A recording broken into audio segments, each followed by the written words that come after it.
Ah, c'est un réel plaisir d'entreprendre en France. L'an dernier, plus de 60 000 chefs d'entreprise ont dû quitter leur emploi. Et oui, ils se retrouvent au chômage à cause de la crise d'inflation. C'est extraordinaire. Et tout ceci est normal. Personne ne dit rien. Plus de 60 000 chefs d'entreprise. C'est des petits patrons, hein. On parle pas des gros patrons. Non, non, non, non. On parle des petits patrons qui ont dû mettre la clé sous la porte.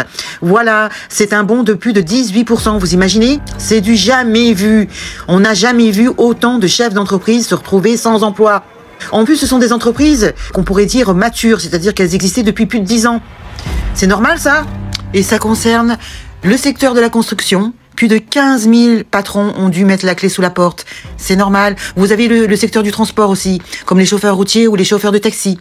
Et en plus de ça, ça ne fait que augmenter chaque jour. Mais je sais pas où c'est qu'on va aller. Et en plus de ça, ce sont des patrons qui n'ont pas cotisé au chômage, donc ils se retrouvent sans rien. Sans rien.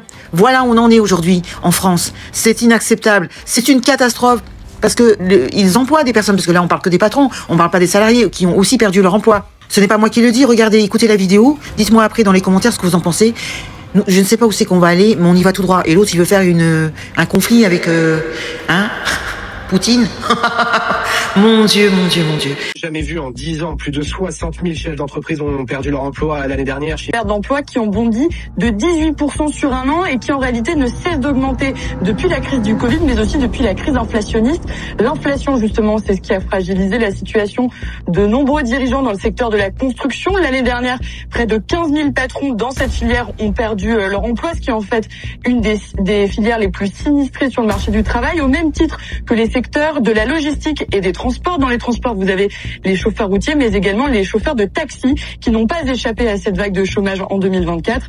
Et puis, dernier point à souligner, parmi les patrons qui ont perdu leur emploi l'année dernière, une bonne partie d'entre eux dirigeaient une entreprise qu'on pourrait qualifier de mature, avec une existence de plus de 10 ans, et donc des entreprises auxquelles on n'aurait pas forcément attribué de telles difficultés. Alors le problème, entre autres, de cette situation, c'est que quasiment personne n'a d'assurance chômage. C'est vrai, rendez-vous compte, seulement un petit pourcent à peine des dirigeants posséderaient une assurance emploi, selon l'assureur GSC qui a co-réalisé cette étude avec Altares.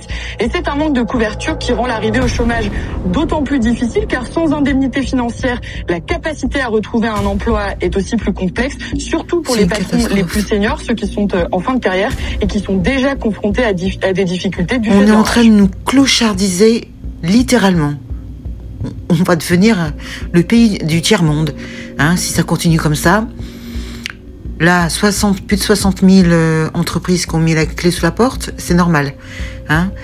Ils ont créé l'inflation, ils ont tout fait pour détruire le pays, hein, parce que même des fleurons qui ont été vendus, ça fait boule de neige. Hein. Vous avez des petites entreprises qui gravitaient autour, elles ont dû fermer, donc beaucoup de salariés qui se retrouvent au chômage et des petits patrons aussi. C'est normal. Dites-moi dans les commentaires, quel est l'avenir de ce pays? Hein? Des clochards, on va devenir des clochards. Merci. Au revoir les gueux et les gueuses.